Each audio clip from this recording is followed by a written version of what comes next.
오늘부터는 그 에베소서를 여러분들과 함께 나누면서 하나의 주제를 가지고 하늘에 속한 삶, 하늘에 속한 삶이라고 하는 주제를 가지고 말씀을 나누려고 합니다. 이 에베소서에는 하늘이라는 단어가 여러 번 나와요. 하늘이라고 하는 것이 어떤 그 공간의 개념이 아니라 하나님이 계신 영적인 그런 세계를 의미하는 거죠. 우리가 이 땅에 살고 있지만 하나님을 믿고 하나님 앞에 살고 있기 때문에 이 세상의 시민이지만 또 하늘나라의 시민으로 우리가 살고 있단 말이에요. 하늘에 속한 삶이라고 하는 것은 바로 하나님의 나라의 백성으로의 삶이 무엇이냐라는 것을 우리가 함께 나누려고 합니다. 한 10여 주 정도 오늘 에베소서를 가지고 말씀을 나누게 될 것이, 우리가 하늘에 속한 자로 나의 어떤 영적인 정체성, 내가 누군가를 찾게 되고 내가 하늘에 속한 자로서 어떻게 살아야 될 것인가 라고 하는 것을 이 에베소서를 통해서 깨닫게 됩니다. 자, 오늘 봉독한 말씀은 이 에베소서의 서막과 같은 그런 말씀이에요. 하늘에 속한 자로서 받은 복이 무엇인지를 먼저 선포하고 있습니다. 제가 한번 말씀드렸습니다마는 믿음이라고 하는 것은 복의 개념을 바꾸는 것이다. 여러분들 믿습니까? 그저 잘 살고 잘 먹고 이런 세상적인 개념에서 더 큰 복, 하나님께서 주시는 그 신령한 복을 추구하고 그것을 또 받고 그것을 누리고 그것을 나누면서 사는 거예요. 이 복의 개념이 확장되고 더 높아지는, 바뀌는 거예요. 산상수훈 우리가 사순절 동안 함께 묵상을 했습니다마는 마태복음 5장부터 7장까지 예수님의 제자들을 향해서 예수님께서 말씀을 선포하실 때 제일 먼저 하셨던 말씀이 팔복이에요. 바로 복의 개념을 바꾸라는 것이에요. 복의 개념이 바뀌어지지 않는 한 신앙생활을 해도 그 믿음이 하나님께서 원하시는 믿음으로 성장될 수가 없다라고 하는 것이에요. 복의 개념이 바뀌지 않으면 하나님을 섬기는 것이 아니라 하나님을 내가 원하는 대로 부리는 믿음이 될 수 있다고 하는 것이에요. 신령한 복을 추구하는, 신령한 복을 받고 누리는 우리 성도님들 되시기를 주님의 이름으로 간절히 축원합니다. 이 세상의 복이라고 하는 것은 물질적이고 조건적이고 상대적인 거예요. 그래서 세상적인 거 추구한다고 해서 궁극적으로 우리에게 복의 어떤 충만함을 체험할 수가 없는, 온전한 감사를 체험할 수가 없는 것이 세상적 어떤 그 물질적 또 상대적 복이라고 하는 것이. 예를 들어서 나보다 못한 사람이 있으면 내가 복받았다고 생각하는데 나보다 잘난 사람이 옆에 있으면 갑자기 감사가 싹 사라지면서 기분이 나빠지고 불만이 생기는 게 이 세상적인 복을 추구할 때 와지는 현상이라고 하는 것입니다. 어떤 청년이 좋은 직장을 얻었어요. 들어갈 때 연봉이 10만 불이에요. 아이고, 6 digit.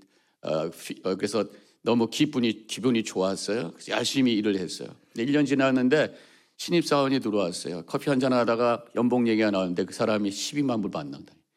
갑자기 속이 아파지기 시작하고 가슴이 펴졌던 게 쭈그러지기 시작하고 직장이 미워지기 시작하고 일할 맛이 나기 시작하고 일할 맛이 나지 않기 시작하고 똑같은 상황이었는데 갑자기 상대적으로 내가 덜 받는다고 생각하니까 마음이 완전히 바뀌게 돼. 이게 세상적인 복을 추구할 때 와지는 현상이라고 하는 것이에요. 자, 오늘 그러면 이 신령한 복, 오늘 구원의 은혜에 대해서 삼위일체 하나님께서 입체적으로 우리에게 베풀어 주신 그 구원의 은혜에 대해서 말씀하고 있는데 그것이 신령한 복이라고 우리가 고백하고 있는데, 그러면 우리 삼위일체 하나님 성부, 성자, 성령께서 우리에게 구원의 은혜, 신령한 복을 주시기 위해서 어떻게 협력하셨는가, 이것을 오늘 우리에게 말씀하고 있습니다. 첫 번째, 성부 하나님은 계획을 하셨다라고 하는 것입니다. 우리에게 복 주시기 위해서, 구원의 은혜를 베푸시기 위해서 계획을 하셨어요. 4절, 곧 창세 전에 그리스도 안에서 우리를 택하사 우리로 사랑 안에서 그 앞에 거룩하고 흠이 없게 하시려고 그 기쁘신 뜻대로 우리를 예정하사 예수 그리스도로 말미암아 자기의 아들들이 되게 하셨으니, 여기서 이 택함과 예정이라는 단어가 나와요. 근데 이게 굉장히 신학적으로 예민한 그런 단어인데 잘못 이야기되면은 이 구원론이 운명론으로 빠지게 돼 있어요. 운명론이라는 건 뭐냐? 나는 구원받는 사람이고 내가 복음을 전하는데 듣지 않는 저 인간은 구원받지 못하는 사람. 그래서 아예 포기해버리게 되는 그런 상황이 될 수 있다고 하는 것이에요. 성경에 보면은 우리 요한복음 3장 16절에서 하나님이 세상을 이처럼 사랑하사 독생자를 주셨으니, 세상을 사랑했다고 그랬지 일부분의 사람들만 사랑했다고 말씀하지 않으셨어요. 모든 사람들을 사랑해 주셔서 예수님께서 십자가에 달려 돌아가셨다라고 말씀하고 있는 거란 말이에요. 우리 은혜라고 하는 그 단어 자체가 굉장히 이 포용적인 그러한 단어라고 하는 거예요. 모든 사람들에게 열려있는 그것이 바로 은혜라는 단어 속에 들어가 있는 의미라고 하는 것입니다. 특별히 우리가 메소디즘, 감리교라고 하는 우리 교단, 우리가 추구하고 있는 어떤 신학적인 방향은 이 은혜를 강조하고 있고, 특별히 prevenient grace, 그래서 선행 은총, 선행이라고 하는 게 선행을 했다 이게 아니라 먼저 주시는 은혜라는 거예요. 먼저 내가 달라기도 전에 먼저 주신 것이 하나님의 은혜다라고 하는 것을 고백하는 것이 선행 은총이라고 하는 것입니다. 마치 하늘에서 비가 내리는 것처럼 비가 내리는데 모든 사람들에게 다 내린단 말이에요. 모든 사람들에게 다 내린다는. 비와 같이 모든 사람들에게, 그 사람이 믿던 안 믿던 모든 사람들을 사랑해 주시고 모든 사람들을 위해서 십자가에 달려 돌아가셨다고 하는 거예요. 근데 문제는 비가 내릴 때 그 빗물이 내 것이 되기 위해서는 그릇을 준비하고 뚜껑을 열어야 된다는 거예요. 아무리 큰 항아리를 준비했어도 뚜껑을 열어놓지 않으면 다 헛거라고 하는 거예요. 하나님께서 우리에게 엄청난 은혜를 폭포수와 같이 쏟아부어 주심에도 불구하고 내가 뚜껑을 열지 않으면 다 헛거라는 거예요. 뚜껑 여는 게 뭐예요? 바로 믿습니다라고 하는 거예요. 믿음의 결단인 줄로 믿습니다. 그때 그 은혜가 나의 것이 된다라고 하는 것이에요. 그러면 이 택함과 예정이라는 이 표현을 우리가 어떻게 이해를 해야 될 것인가?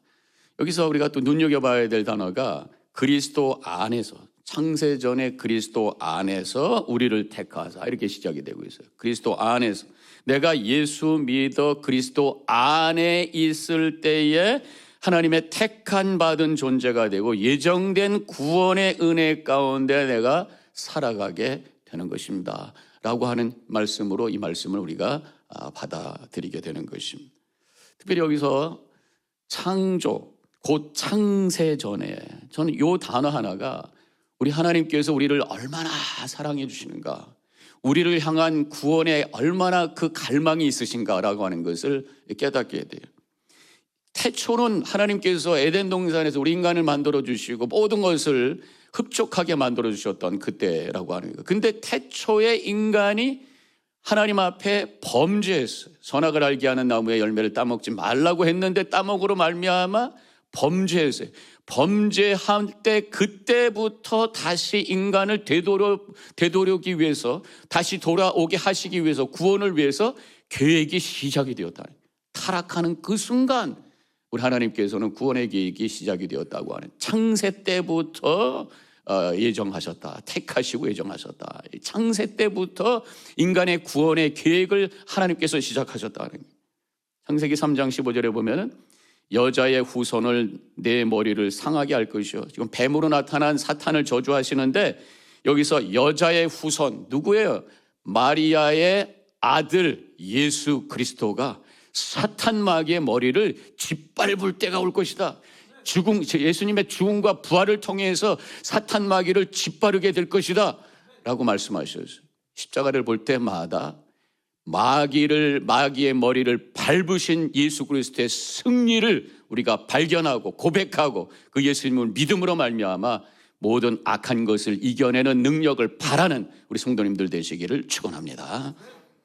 창세기 3장 21절에 보면은 여호와 하나님이 아담과 그의 아내를 취하여 가죽옷을 지어 비시니라. 가죽옷이 그냥 있는 게 아니잖아요. 그 당시 어디 가죽 쇼핑센터가 산 게 아니란 말이에요. 짐승을 잡아서 그것을 말려서 옷을 입혔다. 이미 피를 흘리셨다. 우리에게 옷을 입혀주시고 보호하시기 위해서 짐승을 잡아 피를 흘리셨다. 바로 대속의 죽음, 예수 그리스도께서 어린 양으로 피를 흘리실 것을 그때 이미 보여주시고 계획하셨다고 하는 거죠. 하나님께서는 인간이 타락하는 그 순간부터 우리의 구원을 계획하시고 우리의 구원을 위해서 일하셨고, 지금도 우리 성부 하나님께서 우리의 구원을 위해서 일하고 계심을 믿고 감사하며 찬양하는 이 예배가 되시기를 축원합니다. 두 번째, 성자 예수님께서 이루셨다. 하나님께서 계획하시고 예수님께서는 그것을 이루셨다라는 거예요. 7절, 우리는 그리스도 안에서 그의 은혜의 풍성함을 따라 그의 피로 말미암아 속량 곧 죄사함을 받았느니라. 여기 가장 중요한 단어가 뭐겠어요? 속량이라는 단어예요. 바로 예수님의 구원의 계획은 하나님의 구원의 계획은 예수님께서 십자가에서 피 흘려서 우리의 죄값을 치러 주심으로 그것을 이루셨다. 그것을 바로 속량이라는 단어 속에 포함되어 있는 의미라고 하는 거예요. 속량이라는 단어는 영어로 redemption이라는 단어를 쓰고 있어요. 이 속량하면은 지금은 크리스찬들만 이해하는 단어예요. 그렇지만 이것을 쓸 때 그 당시에는 모든 사람들이 다 아하 하고 금방 이해했던 단어입니다. 원래는 노예를 값을 주고 사서 풀어준다라는 의미예요. 그 당시에 노예 제도가 있었어요. 제가 찾아보니까 당시에 로마 시대에는 600만 명의 노예가 있었다는 거죠. 대개 그럼 노예가 어떻게 만들어졌냐? 로마 제국이 막 이제 확장을 하면서 많은 나라들을 이제 침공을 하잖아요. 그때 이제 잡아왔던 포로를 노예를 만들어 버리는 거예요. 그래서 대부분이 이제 포로로 잡혔던 사람들이 노예가 되었고, 또 때로는 큰 잘못을 해서 법에 의해서 처벌을 받는데 노예가 되는 처벌을 받는 경우도 있어요. 또 한 가지는 돈을 갚지 못해서 빚이 있는데 돈을 갚지 못해서 자기 몸을 팔아서 빚을 갚아버리는, 그러면서 노예가 되어버리는, 이런 식으로 노예가 된 사람들이 있는데 그 가족 중에 부자가 있어요. 그래서 그 노예된 사람이 너무 안타까워서 자기가 그 노예를 주인에게 값을 주고 사서 풀어주는 거예요. 이게 바로 속량이라는 단어 속에 있는 의미라고 하는 것입니다. 그래서 그리스어로 그것이 아포루트로시스라는 단어를 쓰고 있는데, 이것이 바로 스스로 지불할 수 없는 노예 값을 누군가가 지불해 주었다라는 의미라고 하는 것이에요. 예수님께서 십자가에서 행하신 일이 바로 이 아포루트로시스라고 설명하고 있는 것이 오늘 본문의 말씀인 것입니다. 내가 스스로 갚을 수 있는 능력이 없어요. 죄값을 내가 갚으려면 나는 그냥 영원히 죽을 수밖에 없어요. 그런데 예수님께서 당신이 직접 죽으심으로 말미암아 나의 죄값을 치러주시고 믿음 하나로 그것이 나의 값이 되는 은혜를 주셔서 나는 내가 더 이상 죄와 죽음의 노예가 아닌 하나님의 아들이 되는 놀라운 은혜를 베푸셨다고 하는 것, 십자가를 바라보며 다시 한번 믿음으로 고백하며 감사로 찬양하는 이 예배가 되시기를 축원합니다. 바울은 그것을 십자가가 율법의 저주를 풀어주신 것이다, 이렇게 또 표현하고 있어요. 갈라디아서 3장 13절에 그리스도께서 우리를 위하여 저주를 받으사 율법의 저주에서 우리를 속량하셨으니 기록되었으되 나무에 달린 자마다 저주를 받았느니라 하셨느니라. 여기서도 속량이라는 단어가 나오는데, 율법의 저주, 율법에 의해서 정죄를 받은 자의 자리에서 우리를 풀어주셨다는 거예요. 그런데 사실 율법에 보면 죄의 문제를 해결하는 율법이 있어요. 그게 바로 짐승을 잡아서 제물로 바치라는 거죠. 그런데 문제는 뭐냐? 한 번이 아니란 말이에요. 죄 지을 때마다 짐승을 갖다 바쳐야 되는 거예요. 이것은 짐승의 피로 우리의 죄를 해결한다고 하는 것은 임시적인 것이고 순간적인 것이에요. 계속해서 반복되어져야 되는 것이에요. 죽을 때까지 계속해서 짐승의 피를 또 짐승을 잡아서 제물로 올려야 된단 말이에요. 그러나 예수님은 한 번 죽으심으로, 예수님의 피는 한 번 드림으로 영원한 죄사함을 우리에게 주셨다고 하는 거예요. 즉 끊임없이 이 끊임없는 희생 제사에 묶여있던 우리를 풀어주신 사건이 또한 십자가의 사건이라고 하는 것이죠. 십자가가 없었으면 우리가 죄의 문제를 정말 해결한다면 율법에 의해서 오늘도 우리가 짐승 한 마리씩 들고 왔어야 돼. 근데 하나님께서, 예수님께서 십자가의 죽으심으로 말미암아 끊임없이 희생 제물을 드려야 되는 거기에 묶여있는 우리들을 풀어주셨다고 하는 게 얼마나 감사한지 몰라요. 제가 한번 생각을 해봤어요. 구약시대에 이 짐승의 피를 드렸다고 하는 게 도대체 얼마나 드렸다는 의미일까? 얼마나 많은 짐승들이 잡혔을까? 매일 번제를 드렸어요. 매 주일마다 드렸어요. 매일 안식일마다 드렸어요. 매달, 우리 호대시 예배처럼 매달 드렸어요. 또 절기 때 드렸어요. 그러니까 매일 드리고 매 안식일, 매달 드리는 대강 계산해 보면 수천 마리가 나와요. 그리고 이제 절기 때 드린 거, 국가적인 행사 때 수만 마리는 드렸을 거예요. 솔로몬 시대에 이 성전을 봉헌할 때는 이제 특별한 시즌이니까 성경이 나오는데 소 22,000마리, 양 12만 마리 이렇게 드렸다면 보통 때 국가적인 어떤 큰 일이 있을 때는 수만 마리는 드렸을 거라는 거죠. 그 밖에 이제 개인적으로 자기 죄 때문에 와서 속건제, 속죄제 뭐 여러 가지 제물을 하나님께 드린 거 수십만 마리는 됐을 거란 말이에요. 이러한 짐승이 잡혀서 피가 흘렀다면 개울물처럼 흘러가는 엄청난 피가 흘러가는 거예요. 근데 그거 가지고 우리의 죄를 온전히 해결할 수 없었다는 거예요. 계속 해야 된다는 거예요. 그러나 한 번 죽이신 예수님의 보혈은 모든 인류를 위한 영원한 속량, 구속할 수 있는 능력이었다고 하는 것이 우리에게 큰 은혜인 줄로 믿습니다. 이제 오늘 본문에 보면은 예수님께서 이렇게 속량하시고 우리를 대속해 주셨는데 그 목적이 뭔가라는 것을 10절에서 이렇게 말씀하고 있어요. 하늘에 있는 것이나 땅에 있는 것이나 다 그리스도 안에서 통일되게 하려 하심이라. 통일되게 하려 하십니다. 분열과 갈등이 있는 세상을 하나로 만들기 위해서 예수님께서 십자가에서 죽으셨습니다 라고 말씀하는 거죠. 그래서 이 통일이라는 단어가 나오는데 이것은 뭐 어떤 조직과 구조에 대한 그런 관계의 표현이라고 하는 거예요.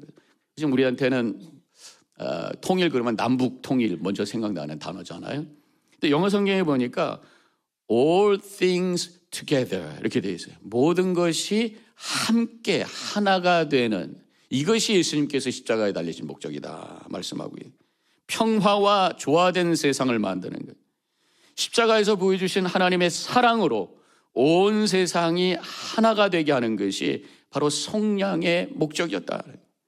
속량과 같은 의미의 단어로 우리가 한국말로 대속이라고 하는데 영어로도 좀 다르게 표현하고 있죠. redemption이라는 단어가 있고 atonement라는 단어가 있어요. atonement라고 하는 단어를 우리가 대속이라고 하는데 atonement를 지금 이걸 갈라서 나눠서 의미를 찾아보면 at one month, atonement, at one, 하나가 되게 하기 위한 것, 하나가 되게 한다라는 의미로 atonement를 의미할 수 있어요. 속죄, 죄를 사해 준다고 하는 의미가 atonement, 하나가 되게 한다라고 하는 의미가 그 속에 있다고 하는 것입니다. 그래서 이 에베소서 2장 14절에 보면은 그는 우리의 화평이신지라 둘로 하나를 만드사 원수된 것 곧 중간에 막힌 담을 자기 육체로 오시고 예수님을 통해서 이루어지는 그런 사건이 하나됨의 역사, 회복의 은혜. 그래서 예수 그리스도를 진정으로 우리가 믿을 때 그 속에서 흘러오는 주님의 하나님의 사랑으로 내 영혼을 적실 때 분리되어 있던 내 인격이 하나가 되기 시작하는 거예요. 갈등하고 있던 내 인격이 하나가 되기 시작해. 더 갈등하고 있던 관계의 화해 역사가 일어나기 시작하는 거예요. 또 분열되어 있던 공동체가 회복이 되면서 아름다운 공동체로 세워지기 시작하는 것이 십자가를 통해서 우리에게 주신 그 사랑이 흘러 넘칠 때에 하나 되는 역사가 일어나게 되는 줄로 믿으시기를 축원합니다. 제가 이번에 트레스티어스 갔다가 어제 저녁 때 왔는데 함께 저랑 스피리추얼 디렉터로 계셨던 목사님이 이제 말씀하시는 중에 감동되는 스토리가 있어서 여러분들과 지금 나누려고 해요. 목사님이 이제 예배를 드리려고 하는데 낯선 분이 오셨다는 거예요. 근데 굉장히 얼굴이 불안해 보이는, 그래서 좀 눈여겨봤다는 거예요. 근데 앞으로 또 와서 예배를 드리는데 세상에 설교를 하는데 목사님 그러고 질문을 한다. 근데 교회가 이제 큰 교회가 아니니까 이제 가족 같은 분위기니까 아마 목사님이 아예 또 이 사람이 뭔가 답답한 마음이 있어서 질문하는가 보다 하고 대답을 하셨대요. 그랬더니 한 번 하는 게 아니라 자꾸만 질문하는 거예요. 자꾸만 질문. 또 질문하면 거기에 대해서 질문하고 젊은 질문하고. 근데 이제 장로님 한 분이 목사님 설교는 이 강의가 아니라 질문 받는 게 아닙니다. 그냥 일방적으로 들으셔야 될 줄로 믿습니다. 그래가지고 끝났대. 그래서 더 이상 질문 안 하는 거예요. 이제 그날 성만찬을 하게 됐다는 거예요. 성만찬을 하는데 갑자기 이분이 나와서 받자마자 통곡을 하기 시작해요. 예배 끝날 때까지 통곡을 하요. 그래서 참 이상하다 싶어가지고 아니 어떻게 처음 온 사람이 저렇게 막 통곡까지 하고 막 질문까지 하고 이게 난리를 치나. 그래서 이렇게 구석에 가서 좀 아무래도 상당히 필요한 사람 같아서 대화를 하기 시작했대요. 근데 이분이 하는 얘기가 자기가 부유한 가정에서 태어나서 부모님이 정말 교육을 열심히 시키고 원하는 거 다 해주고 그래서 좋은 대학 가고 좋은 직장까지 들어간 거예요. 그런데 문제는 다른 사람하고 함께 개도록하는 걸 잘 못하는 거예요. 하다 보면 또 뭐 싸우고 그래서 나오고 다시 직장에 가다 보면 또 거기서 금방 머리에다 또 파이어 당하고 자꾸만 실패하는 것 같아요. 또 그렇게 그것뿐이겠어요. 결혼을 했는데 늘 부부싸움하고 주변에 있는 사람들하고 싸우고 갈등하고 그래서 다 외면하고 다 떠나고 그래서 좌절감 속에서 드럭을 하기 시작한 거죠. 네, 그래가지고 중독이 되고 그러면서 이제 완전히 내 인생이 망했다 생각이 되면서 좌절감이 오면서 이제는 그만 살아야 되겠다. 이제 오늘 마지막이다. 마지막 가기 전에 예배나 드리자. 옛날에 교회를 다녔던 것 같아요. 그래서 와서 예배를 드리는데 목사님 설교가 자꾸만 이상해가지고 답답해가지고 질문하기 시작. 대답이 안 돼. 이해가 안 돼. 답답해. 근데 질문하지 말라고 그래서 입을 다물고 있는데 성만찬을 하는데 또 질문이 생긴 거예요.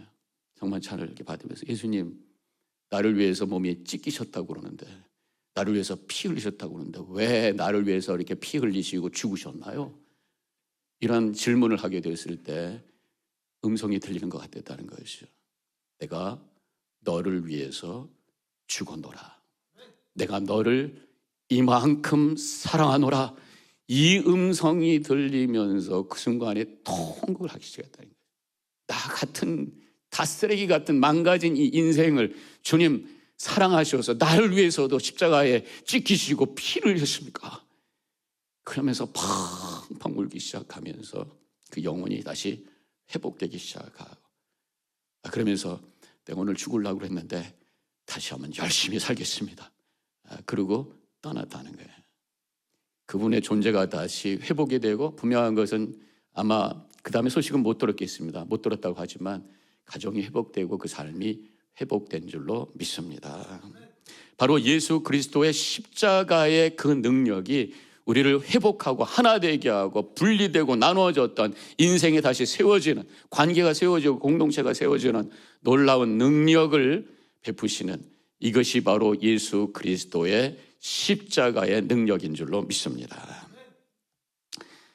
이제 세 번째 오늘 말씀을 보면 성령님이 확증해 주시는 거예요. 하나님께서 계획하시고 예수님께서 그것을 이루어 주시고 성령님께서 그것을 확증, 컨펌해 주시는 거예요. 13절 그 안에서 너희도 진리의 말씀 곧 너희의 구원의 복음을 듣고 그 안에서 또한 믿어 약속의 성령으로 인치심을 받았으니 이는 우리 기업의 보증이 되사. 여기서 중요한 단어가 두 개 나오죠. 바로 인치심과 보증이라는 단어가 나와요. 바로 이것은 법적인 단어예요. 계약을 할 때에 법적으로 확실하게 하기 위한 어떤 장치, 이게 바로 인치심과 보증이라고 하는 것입니다. 영어 성경에 찾아보니까 인치심은 seal. 우리도 이제 미국에서 어떤 다큐멘테이션을 하고 또 그래서 또 변호사한테 가거나 그러면 이게 꾹 눌러가지고 seal하는 거 있잖아요. 그리고 밑에다 사인하잖아요.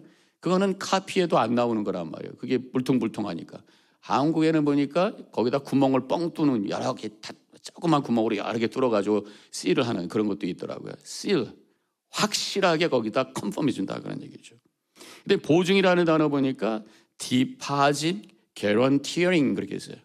우리가 렌트 같은 거 할 때 보면 디파짓을 먼저 한다는 거죠. 그래서 이게 완전히 이게 계약이 성사됐다고 하는 것을 확실하게 해주는 그런 디파짓, 이런 개념이 바로 보증이라고 하는 것이죠.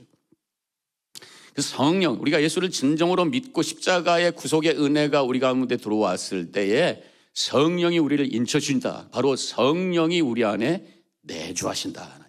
우리 안에 들어오신다라고 하는. 사도행전 2장 38절 베드로가 이르되 너희가 회개하여 각각 예수 그리스도의 이름으로 세례를 받고 죄사함을 받으라. 그리하면 성령의 선물을 받으리니, 이렇게 말씀하고 있어요. 우리가 분명히 예수 그리스도를 믿었으면 우리 안에 성령이 계심을 말씀의 근거에서 믿으시기를 축원합니다.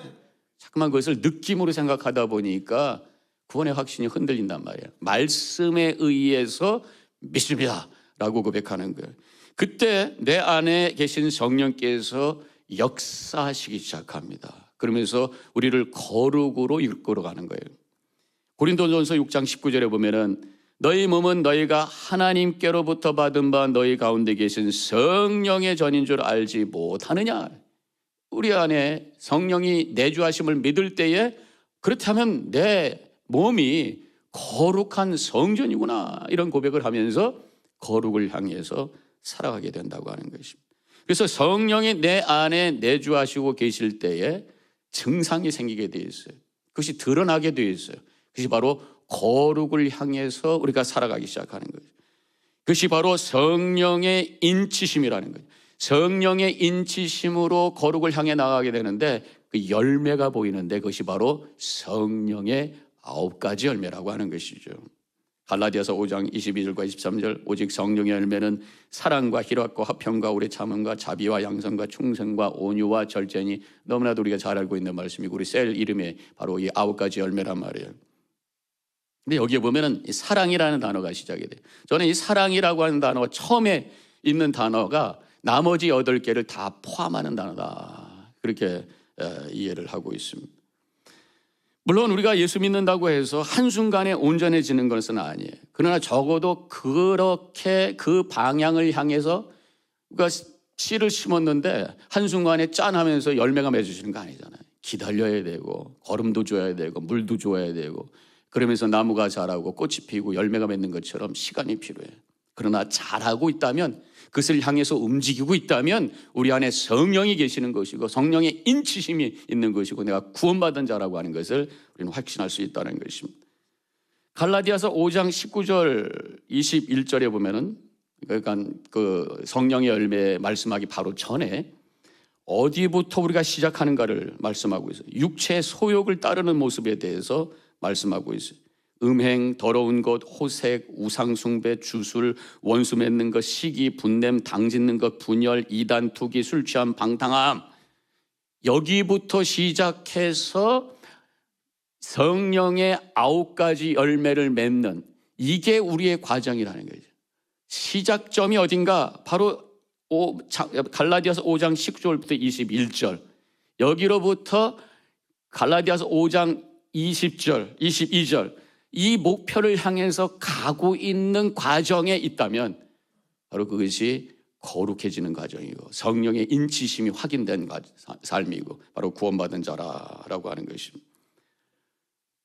육체의 소욕을 따르던 삶에서 출발했다면 우리 안에 성령이 계시고 내가 구원받았다고 하는 것을 확신하며 주님 앞에 찬양하시기를 주님의 이름으로 간절히 축원합니다. 성령이 계신 증거는요, 이 거룩을 향한 과정과 더불어 말씀을 사모해요. 왜냐하면 진리의 영이니까. 말씀을 읽기를 즐거워하고 말씀을 읽을 때 주님의 음성이 들려지고 말씀 속에서 진리가 깨달아지는, 이 성령이 계신 거예요. 성령이 계시다면 사명을 향해서 움직이게 되어 있어요. 성령은 복음이 내 안에 머물게 하지 않습니다. 복음을 위해서 움직이도록 만든 거예요. 지난주에 말씀드린 것처럼 부활하신 예수님께서 제자들에게 나타나셔서 하신 말씀이 2마디죠. 너에게 평강이 있을지어다. 그러고 나서 숨을 내쉬면서 성령을 받으라. 아버지께서 나를 보내신 것까지 나도 너를 그 사이에 보면 나도 너희를 보내노라 하시고 나서 성령을 받으라 이렇게 말씀하셨어요. 제자들을 갈릴리로 초대하시고 그리고 성령을 받으라고 하시고 그리고 승천하시기 직전에 사도행전 1장 8절에서 오직 성령이 너에게 임하시면 너희가 권능을 받고 예루살렘과 온 유다와 사마리아와 땅끝까지 이르러 내 증인이 되리라 하시니라 이렇게 말씀하셨어요. 성령이 임하시면 내 삶 속에 성숙한 인격과 거룩을 향한 열매가 맺어지기 시작을 할 것이고 더 나아가서 복음을 가지고 세상을 향해 나아가 주님의 사랑을 나누고 복음을 증거하고 하나님의 나라를 세우는데 내 삶이 움직이기 시작한다고 하는 것이에요. 이런 구원의 역사가 여러분들의 삶 속에 임하시기를 주님의 이름으로 간절히 축원합니다. 다 말씀을 정리해 보겠어요. 하늘에 속한 자로 사는 것, 이것은 바로 복의 개념을 바꾸는 것이다 이렇게 말씀을 드렸어요. 세상적인 성공과 물질적인 것을 추구하는 것, 더 나아가서 이제는 신령한 복을 추구하고 그것을 받고 누리면서 나누는 삶을 살아가는 거예요. 이게 바로 하늘에 속한 자로 살아가는 것이라고 말씀을 드렸습니다. 이 구원이라고 하는 것, 신령한 복은 하나님께서 이미 태초부터 우리를 위해서 계획해 주셨고 예수님께서 2000년 전에 십자가에서 이루어 주셨고 성령께서 그것을 우리 안에 인쳐 주심으로 말미암아 구원받은 자로 복받은 자로 살아가는 삶이 하늘에 속한 자의 삶인 줄로 믿습니다. 이렇게 신령한 복을 받은 성도가 해야 될 것이 오늘 본문에 보니까 찬송이라고 그래요. 찬송. 3절에 보면 찬송하리로다 하나님 곧 우리 주 예수 그리스도께서 아버지께서 그리스도 안에서 하늘에 속한 모든 신령한 복을 우리에게 주시되 그랬죠. 또 6절에 보면은 그 은혜의 영광을 찬송하게 하려는 것이다. 12절에 보니까 우리가 그리스도 안에서 전부터 바랐던 그의 영광의 찬송이 되게 하려는 하심이라. 14절에 그의 영광을 찬송하게 하려 하심이라 그랬어요. 신령한 복을 깨닫고 신령한 복을 누리는 자의 삶은 하나님을 찬송하는 삶이 되는 줄로 믿습니다. 바로 찬송하는 삶이 천국의 삶인 거예요. 계시록에서 보여주는 천국의 모습은 하나님을 향한 거룩한 찬양으로 가득 차 있는 곳이라고 하는 것이죠. 예배를 통해 찬양하고 삶을 통해 찬송하고, 찬송한다는 게 노래만 부르는 것이 아니라 우리의 삶을 통해 하나님께 영광이 되는 삶을 살아가는 거예요. 하나님의 은혜가 감사해서 감사의 고백이 흘러나오고 그것이 찬송이 되고 찬양이 되고 예배가 되는 삶을 살아가는, 바로 이것이 하늘에 속한 자의 삶이고 천국의 삶인 줄로 믿습니다. 이 거룩한 하나님께서 우리에게 주신 신령한 복을 누리면서 천국의 삶을 지금부터 시작하셔서 영혼을 향해 걸어가는 우리 모든 성도님들 되시기를 주님의 이름으로 간절히 축원합니다.